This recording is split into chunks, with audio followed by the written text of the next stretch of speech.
my coffee and today's guest here with me, so we're ready to roll. Welcome to our Circular Coffee Break podcast, where we will be talking about everything circular and beyond. Now, we'll love to hear from you, and we want to know what you think about the podcast, about the topics that we're discussing. So you can tell us by leaving a comment on our website, circularcoffeebreak.com, or by sending us an email at circularcoffeebreak@gmail.com. Your ideas help us to choose what to talk about and make sure that the podcast is helpful, insightful, and interesting for all of you. So let's keep on going the dialogue and make sure that we really choose the topics that can help us make the world more circular. Now, grab your coffee, get comfortable, and let's get started with the conversation. Our guest today is a seasoned strategy and sustainability professional with more than 15 years of experience in academia and research, management consulting, and corporate leadership. From 2010 to 2016, she worked as a researcher at Lund University in Lappenranta and Hanken, focusing her research on innovation, business development, and strategic renewal. Following the completion of her PhD in Innovation and Technology Management and some time as a postdoc researcher, she switched into management consulting and worked for Talent Vectia and Reactor in strategy and management consulting from 2016 to 2020. In 2020, she joined Lindström. Lindström, for those of you not aware, is a forerunner in circular and sustainable textile services with a turnover of close to 500 million euros and operations in more than 20 countries. At Lindström, she currently holds the position of Senior Vice President, Strategy and Sustainability. She's a member of the Lindström Group Management Team and has responsible for two of the group's must-wins, sustainable solutions and agile operating model. Additionally, she's a board member at Arctia, which is the company that's operating the Finnish icebreaker fleet. Welcome to the show, Kati Pallasaho. Thanks a lot, Michael, for the invitation. Great to be here with you today. Perfect. Great to have you. And I think, to get us started, your role is strategy and sustainability, which I think is not necessarily the most common combination yet, but I believe a very important combination because sustainability is a strategic topic and will have an influence on many strategic dimensions of the company. So how do you integrate circular economy principles into your strategic planning and business operations at Lindström? Thanks, Michael. That's a great question. If you don't mind, I'll start with a short introduction first of Lindström and the Lindström business model. So Lindström is a textile service provider. So we provide textiles as a service for our business-to-business customers. So our customers, for example, they are in different kind of manufacturing industries, pharmaceuticals manufacturing, healthcare services, hotels and restaurants, and so forth. And what we offer are, for example, workwear as a service for the employees of our customers. We also offer different type of hotel textiles, like, for example, linen, towels, bathrobes for our hotel customers. Also for public spaces, we also offer mats and so forth. And like I said, all these we offer as a service. So it's a product as a service business model that we have. And circular economy or circular economy principles are what our business model is built upon. So starting first, for example, from the product design, we design our products for longevity, meaning that they would be lasting in use as long as possible. Also, we design them for reusability, repairability, recyclability. We have also, for example, invested in our own production capability, meaning that we are able to produce very, let's say, small batches of new workwear for our customers if needed. In our services, it's also included that we repair the textiles and also that we recycle them. And at the end of the life cycle, we have different kind of solutions for the end-of-life textiles.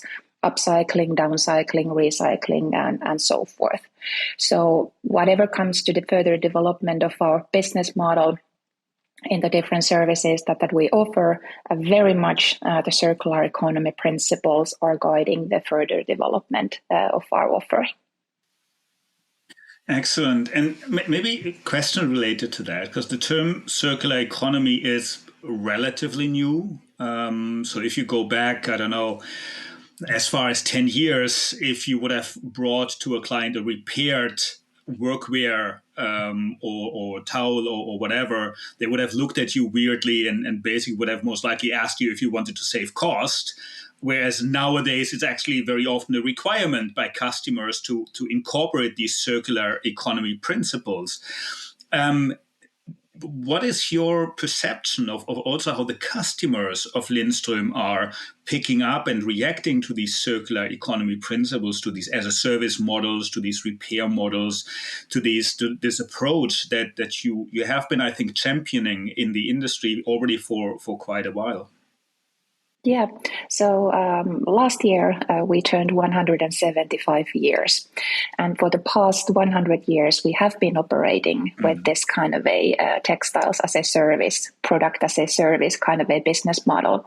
And many of our customer relationships, they are already decades old or young, however you wish to phrase it. So our customers are actually very used to us repairing the garments. And that is also one reason why they are choosing us, so that we're able to prolong the lifetime of the textiles.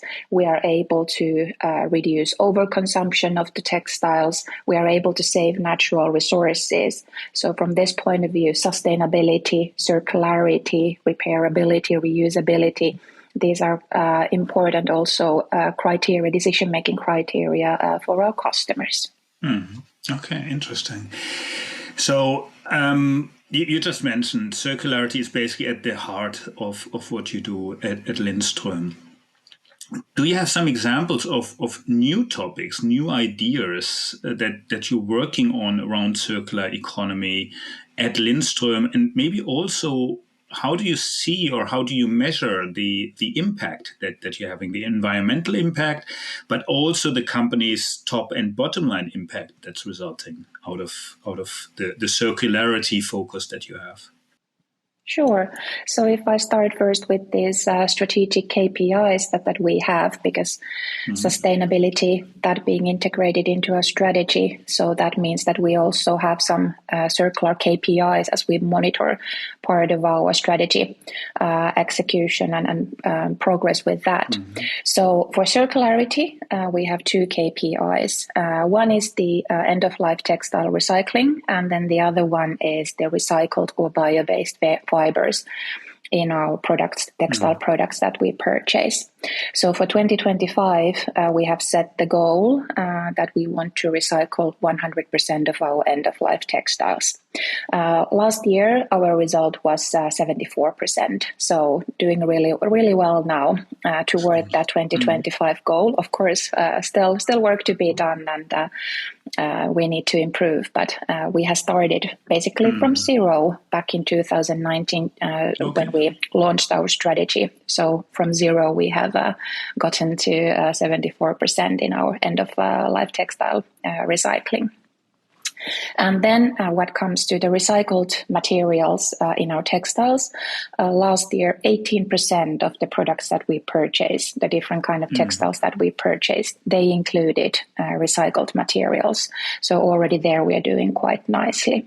And to give you one concrete example, the mats that we offer as a service for the public spaces, for example, as of now, our mats, they will be made out of 75% of recycled fibers. So we have been able to increase the recycled content in the new mats that we offer to our customers. That is one concrete example of how we have been making progress in the products that we buy. Another example comes from India, where in another area we have been able to advance circularity, and that has to do with water, because we operate industrial scale laundry facilities. So in India, we have successfully been able to pilot water recycling, and that has led to really good results in a very scarce natural resource, as we all know that water is already now. Yeah, absolutely. And it's interesting that you mentioned water. In one of the previous podcasts, we talked exactly about the circularity of water and how important that will be going forward, that will be one of the big topics going forward. Now, the targets you have, basically one is more on the feedstock side. So on the input side, the other is more on the output side. Naturally, in order to reach them, you need to cooperate across the organization. You need to have everyone on board, including suppliers, including customers, and everyone in between those two ends.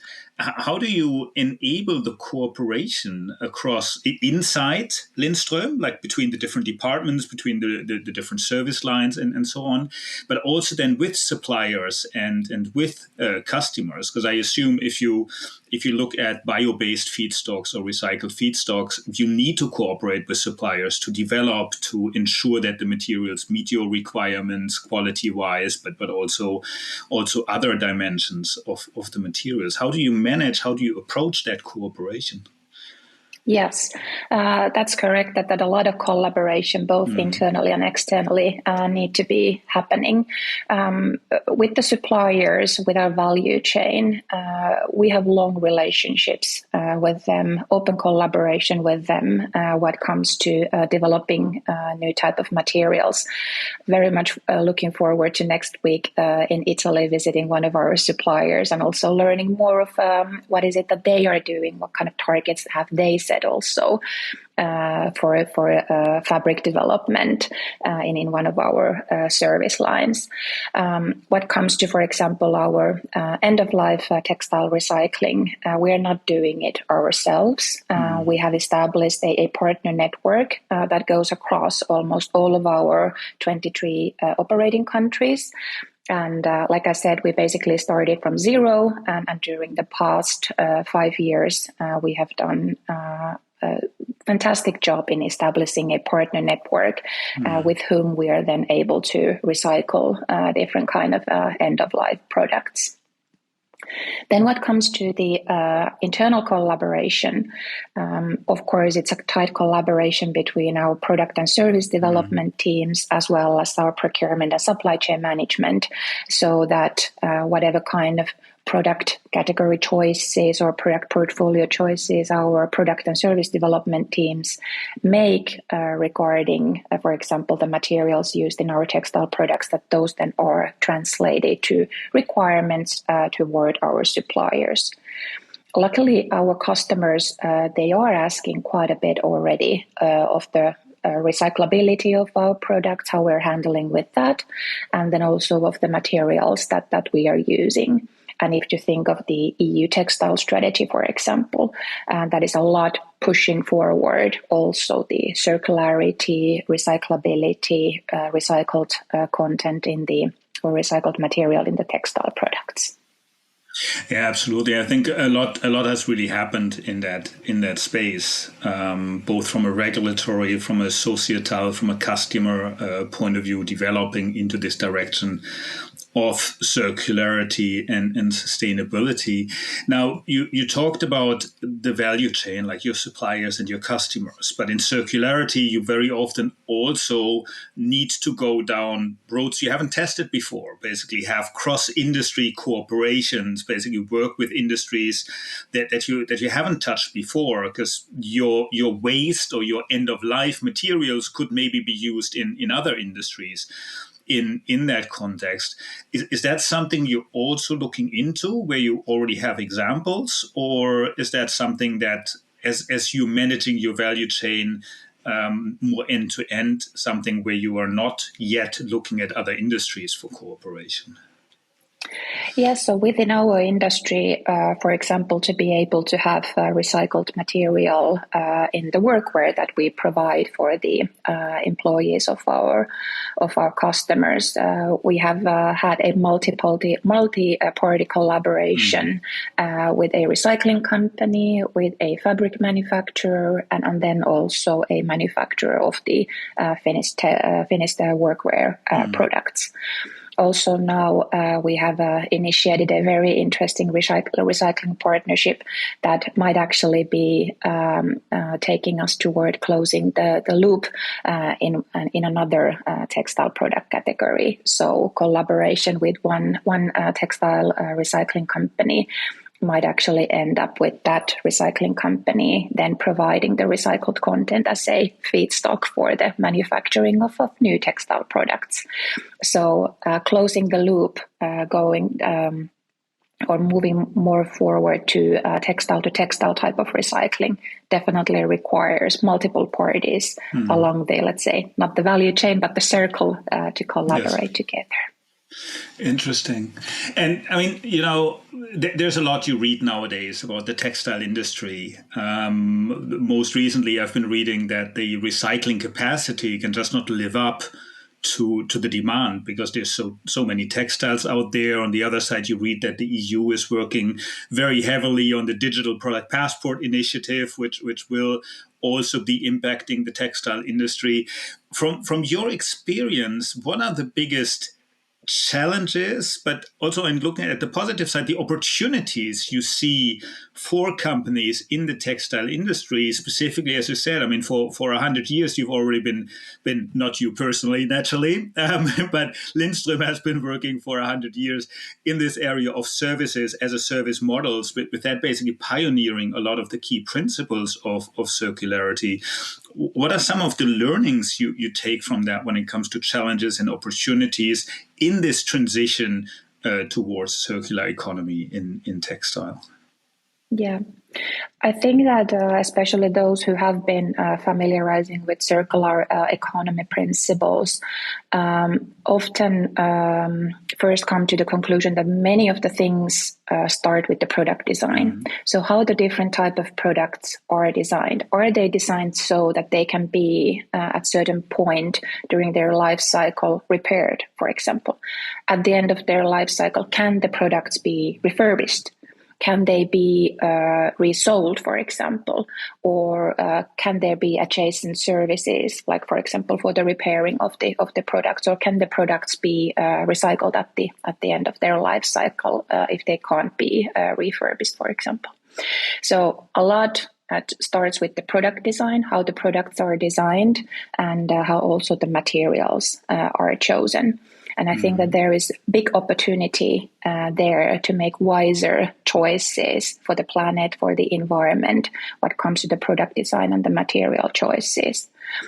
But how the other side of the coin is that if those choices are not made wisely, then one of the challenge that then when a product comes to the end of the life cycle is that if it is, for example, manufactured of mixed materials, it's very difficult to recycle it.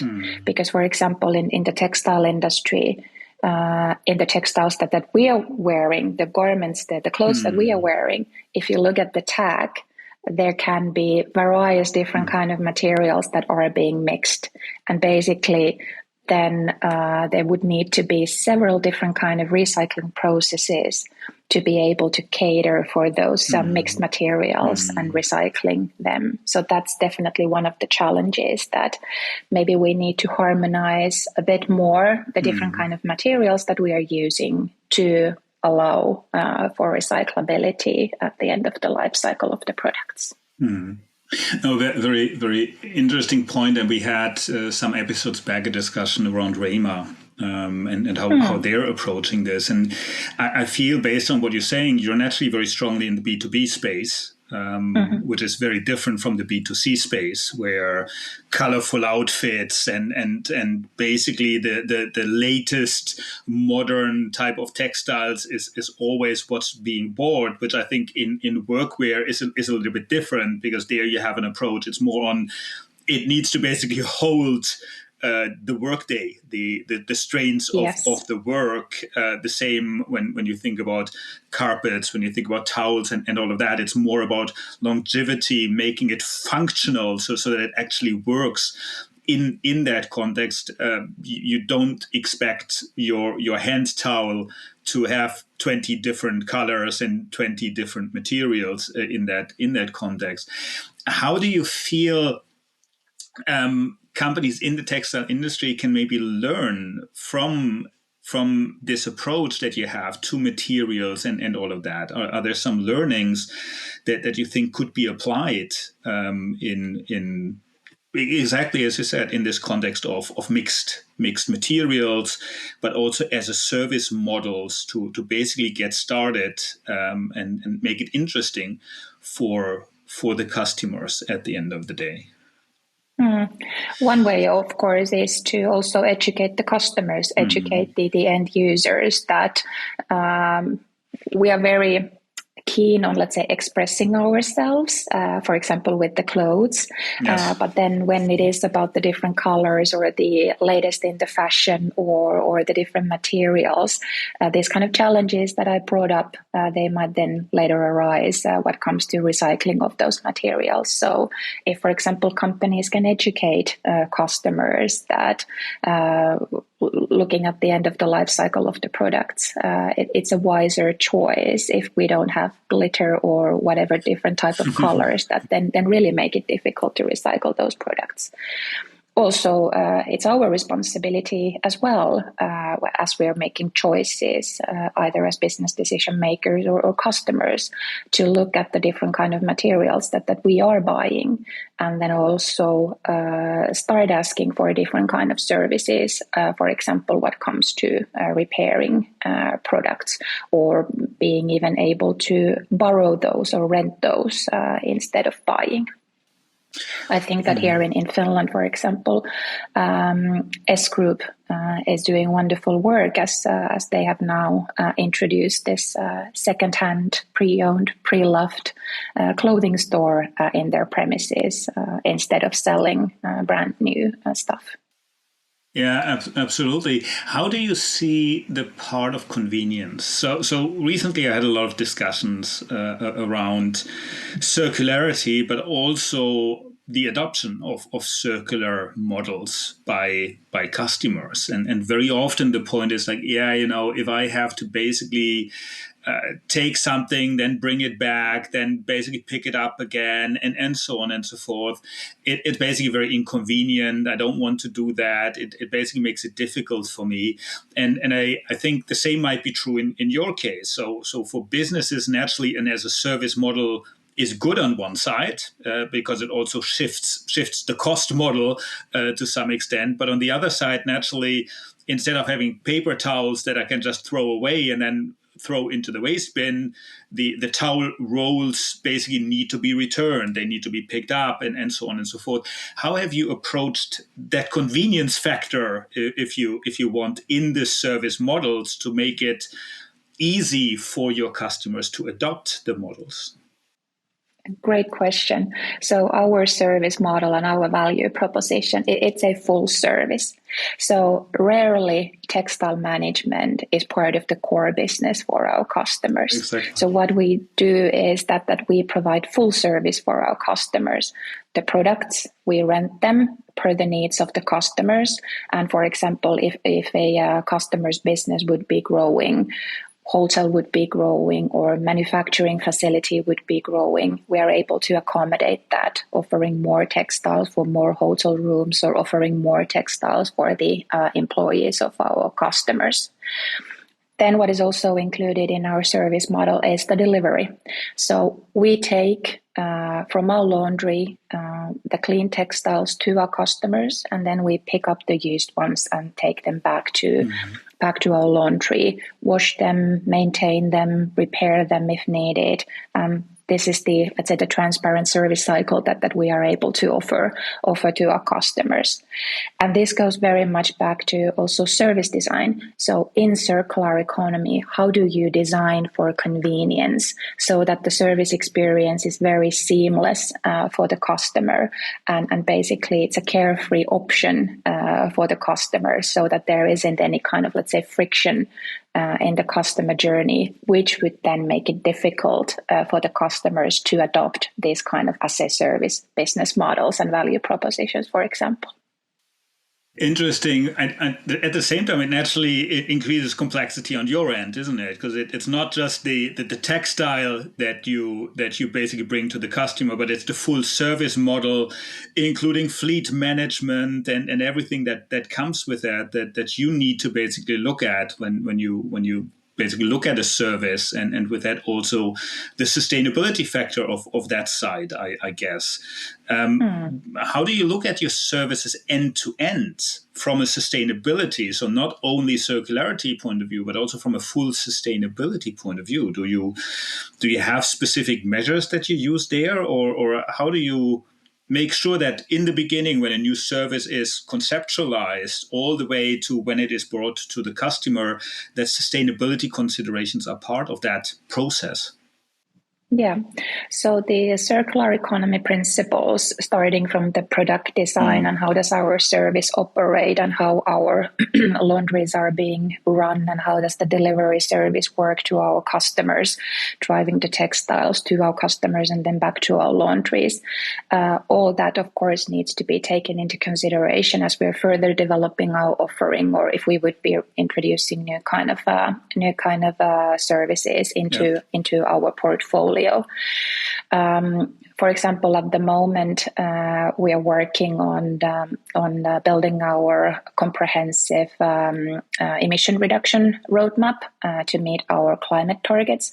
And there, end to end, we're looking at the service model, starting from what is it that we can do with our products to reduce their footprint, what is it that we can do in our service operations to reduce the emissions in our laundries, the energy that we are using, the electricity that we are using. Also, it has to do with water, like I mentioned earlier, as that being the critical resource for our operations. We're also looking at the delivery service. How is that operating? Can we, for example, optimize some of our routes? Can we change the fuels? Can we change the fleet to decarbonize in there? So very holistically, of course, we need to look, for example, from the climate perspective to be able to lower our footprint and then make our customers more sustainable. Yeah, I think, and that naturally is something that's very important, to understand the end-to-end process and really start optimizing the end-to-end process. I would like to come back to one topic you mentioned earlier, like the external positioning, the communication, or what I would call the advocacy for circularity and sustainability, because I feel Lindström has been taking a very active role in also to the outside world in promoting circularity, sustainability principles. Naturally, you personally, but also Lindström as a company. At the same time, we spoke about there's a lot going on currently on various levels, societal, regulatory, investor community, and so on. How do you see the role of companies in driving this change that we're looking at? Because it's systemic change. It's not just one company that needs to change, but it's a whole basically business ecosystem or economies that need to change. How do you see the roles of companies, but also how have you defined the role of Lindström in this driving the systemic change, the broader change in that context? Yeah, I think it was in VTT's latest trend report that circular economy was mentioned as one of these mega trends. Yes. So definitely awareness is building up, and there is more talk about circular economy, so it's becoming like mainstream. Are we making changes fast enough in the business models of companies? I don't think so, because then if you look at the circularity gap reports, for example, more than 90% of the materials that we are using, they are not recycled, for example. So we're still throwing a lot of stuff away. Like with climate action, for example, companies need to be vocal of the need to change. And at Lindström, we have positioned ourselves so that we want to be the forerunner in circular textile services, and also for that reason, we are speaking a lot about our business model, and hopefully that will also then inspire other companies to take actions. And I at least try to be very practical always when talking about our circular business model and what kind of choices and decisions or principles are associated with the development of our business model. So hopefully that would then also help other companies in their journey. Yeah, no, absolutely. Now, looking a little bit into the future, what are some of the trends and innovations in circular economy that you're following? And we have entrepreneurs listening to our podcast. What are the topics you see as basically the emerging topics? And how are you at Lindström preparing to leverage some of these opportunities? I am following, of course, the materials development, how different kind of materials, fibers that we are, for example, using in our textile products, how they are developing, what kind of maybe new innovations are being introduced to the market, either what comes to completely new type of fibers or recycled materials. Second thing that I'm closely following is how are the different type of recycling technologies developing. The mixed materials, those we discussed earlier, those at the moment are quite challenging to recycle, but there are some very interesting innovations also in the field of textile recycling now happening. Thirdly, keenly following on what is happening in data and in AI field. For example, if we are collecting data of different kind of products to understand their material composition or their lifetime or how they are being used, how then that data can feed into, for example, product design or better understanding that how can we prolong the lifetime of the product. So those are definitely something that keen on following at the moment. Perfect. Thanks a lot. The coffee is unfortunately empty and it's time to wrap up the episode of the Circular Coffee Break.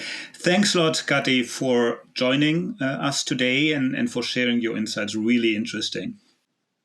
Thanks a lot. This has been an absolute pleasure. Great. Thank you. And thanks to all of you listening out there for today's episode of the Circular Coffee Break. As always, we hope you found our discussions both thought-provoking and at the same time uplifting. If you enjoy our show, please support us by giving us a 5-star rating and a positive review on platforms like Apple Podcasts, Spotify, or wherever you're downloading your podcast. Your support is actually crucial for us to grow the Circular Coffee Break community and spread the word around best circular economy practices. As Kati said, it's always important to show people what has been done and what can be done in this space.